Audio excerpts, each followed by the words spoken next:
Chaque jour, du lundi au samedi, suivez le journal des Scoop FM à 18h30, 21h30, 8h juste, 12h30 et 16h juste sur la 98.5 MHz qui pousse 24 radios et sur la radio communautaire Moïseni à 9h05, 13h03 et 21h juste sur la fréquence 101.0 MHz. Nos chaînes partenaires Scoop FM, la neutralité réelle. Bonsoir madame, bonsoir aussi à vous messieurs, bienvenue à votre journal sur les antennes des Scoop FM, supervisé par Christian Mouchampa, Nishak Mukendi. C'est moi la présentation de ce radio-journal qui d'abord s'ouvre par le principal titre. Alors que l'Église catholique s'apprête à organiser des assises pour des discussions qui devront réunir plusieurs acteurs politiques en vue d'apaiser la tension, le PPRD, parti cher à Joseph Kabila, a exprimé fermement son refus à collaborer avec les pouvoirs en place tout en exigeant une démission du président Félix Tshisekedi. C'est le secrétaire de ce même parti qui a exprimé son refus. On en parlera dans ce journal. Et sur notre chapitre, pour pallier aux difficultés d'accès à une bonne éducation pour les étudiants vivant dans des zones en proie à l'insécurité, à l'est de la RDC, Marie-Thérèse Sombo, ministre de l'Enseignement supérieur et universitaire, a au cours d'une réunion de ministres proposé l'enseignement à distance. On en parlera également dans ce journal.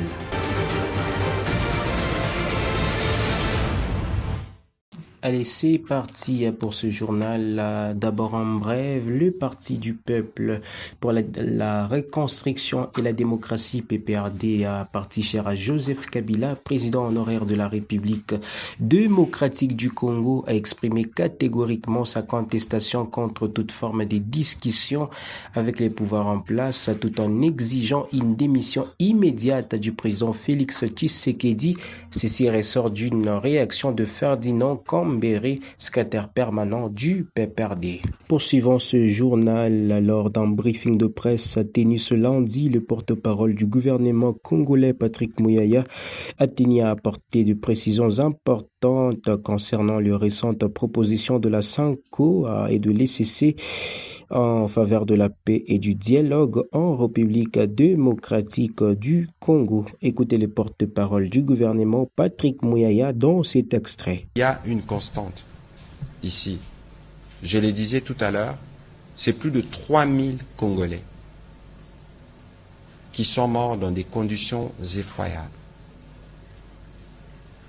Je n'ai pas entendu, sauf si pendant que j'étais à Genève, je n'ai pas entendu, moi, les princes de l'Église, nos pères, condamner de manière claire cette barbarie. Peut-être que je n'ai pas suivi. En ce moment-là, il faudra m'accorder l'indulgence. Première chose. Deuxième chose, ceux qui sont morts, c'est les Congolais. C'est leurs fidèles. Ici, il faut d'abord faire la démarcation entre une démarche qui vise à proposer un pacte social pour la paix et la condamnation des faits d'une horreur, j'allais dire horrible, permettez la formule, de ce qui s'est passé sur place. Lorsque, Oscar, vous êtes dans une maison et que ça brûle, l'urgence est d'abord d'éteindre les feux. Et aujourd'hui, je pense que l'urgence devrait, pour eux, dans les cas de la démarche qui est la leur, de dénoncer d'abord ces mal, ces mal qui vient du voisin que nous connaissons. Ensuite, pour ce qui concerne leur démarche, mais le premier qui veut la paix en République démocratique du Congo, c'est le président de la République. Et le président de la République reçoit des initiatives de plusieurs natures qui peuvent émaner des citoyens ou des structures. Le président de la République a reçu évidemment les prêtres à la fois de la SENCO et de l'ECC qui lui ont fait, il les a reçus d'abord à leur demande et qui sont venus lui présenter l'initiative qui était la leur. C'est une initiative qu'ils portent qui n'est qu'à ses débuts. Ils sont allés voir le président les a accueillis et les présidents devraient, le moment venu, réagir à leurs propositions et à leur démarche parce que il est prévu justement qu'on lui donne qu'on lui fasse le point par rapport à ce qu'ils attendent de lui. Deuxièmement, ici, il faut savoir que le président de la République ne leur a pas donné un mandat quelconque. C'est une nuance de taille. Ils ont vu le président, ils avaient des propositions, mais le président de la République ne leur a pas donné un quelconque mandat pour l'engager. De toute évidence, comme je vous ai dit, ils sont en amorce de leur démarche qui vise à avoir un pacte social pour la paix. Personne ne peut la décliner. C'est une première en RDC depuis l'époque coloniale. On n'a jamais vu ça. Désormais, quiconque acceptera de rejoindre l'armée sera logé dans de meilleures conditions, à l'instar des autres armées du monde. Général Franck Ntumba, chef de la mission militaire du président de la République le lundi lors de la visite d'un bâtiment moderne construit au centre d'entraînement Kibomango. Reportage. Général Bouamounda Toumba Franck, chef de la maison militaire du chef de l'État, a visité ce lundi 10 février 2025 le bâtiment moderne construit au centre d'entraînement de Kibomango. Ces bâtiments équipés et réalisés sur instruction du président de la République, Félix Antoine Tshisekedi, commandant suprême de FARDC, serviront de dortoirs devant accueillir 5000 militaires en formation. Ces complexes comptent, outre les logements, une cuisine moderne, un réfectoire aux standards internationaux, des installations sanitaires, des dépôts de vivres et non-vivres et autres commodités indispensables. Au terme de la visite guidée des installations et en attendant la cérémonie officielle d'inauguration, le chef de la maison militaire a réceptionné les clés de tous les bâtiments. Interrogé par les médias, le lieutenant-général Bouamounda s'est dit fier de voir le centre se doter de ces bijoux. Ces installations, a-t-il souligné, permettront désormais de former les militaires dans les conditions de qualité. Ce ne sont pas les on-dit, mais c'est du vécu. Ça, c'est les œuvres du président de la République. Il a toujours eu un souci pour son armée.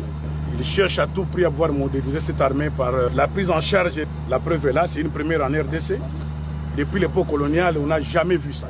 Désormais, tout celui qui va accepter de venir dans l'armée, il va être logé dans les meilleures conditions, non, comme les autres armées du monde. Donc il faut dire merci à Milvest, qui a fait ce travail formidable. Il faut dire merci au président de la République qui, pour son armée, ne résine pas sur les moyens. Profitons de cette occasion, le lieutenant-général Bouamounda Toumba Franck appelle les jeunes à répondre massivement à l'appel à la mobilisation générale du chef de l'État pour servir la patrie sous les drapeaux. Ça, c'est l'œuvre du commandant suprême qui a toujours voulu donner de l'espoir à cette armée, donner de la joie aux militaires congolais et donner de l'espoir aussi au peuple congolais qui veulent intégrer l'armée à venir vivre dans de très bonnes conditions. Le lundi 10 février 2025, l'ambassadeur de la République démocratique du Congo, Zoa Oba, a rencontré le président de la Chambre haute du Parlement, Jean-Michel Samalou Kondé. Lors de cette rencontre, Zoao a exprimé la solidarité de son pays envers la RDC, soulignant l'importance de relations bilatérales et la volonté de la Chine de soutenir le développement. Gracia Akilimali pour les commentaires. La réunion a eu lieu dans un climat de coopération renforcée entre la Chine et la RDC. Les deux personnalités ont discuté des enjeux de la coopération parlementaire, notamment à travers le groupe d'amitié et des institutions spécialisées. Zhao Bin a mis en avant l'engagement continu de la Chine dans le développement durable en RDC. La Chine se positionne comme un partenaire clé alliant exploitation minière, infrastructure et respect de l'environnement. L'ambassadeur a souligné que la Chine est prête à accompagner la RDC vers un avenir prospère et durable. L'accent a été mis sur le bien-être de générations futures avec une vision de coopération stratégique gagnant-gagnant entre les deux nations. Il faut noter que la Chine, avec ses investissements continus et son engagement envers le développement durable, joue un rôle clé dans la prospérité de la RDC en alliant exploitation minière, infrastructure et respect de l'environnement. Encore une fois en bref, cette fois-ci sur le chapitre de la justice. Dans un communiqué publié le lundi 10 février 2025, le ministre d'État, ministre de la Justice et garde des Sceaux informe l'opinion qu'il a donné injonction au procureur général près la cour d'appel de Kinshasa Gombe afin de procéder à l'interpellation aux poursuites de M. Gili Bokwala Ilongi. Ce dernier a, au cours d'une émission télévisée, s'est avertué commettre des outrages contre l'honorable président de l'Assemblée nationale. Clôturant ce journal, cette fois-ci sur le chapitre de l'enseignement, je l'ai annoncé en titre, la ministre de l'Enseignement supérieur et universitaire Marie-Thérèse Sombo a, au cours de la dernière réunion du gouvernement de la République, informé le Conseil des dispositions mises en œuvre de l'éducation en situation d'urgence dans les espaces du territoire national, la sous-occupation et en temps des crises.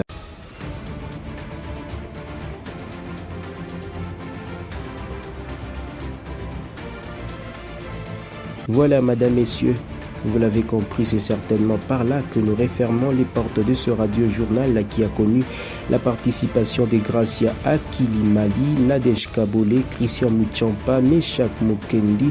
Merci à vous tous qui l'avez suivi, mais sinon, ne renvoyez pas à demain votre ferme décision à croire au Seigneur, car demain peut toujours être trop tard. Au revoir.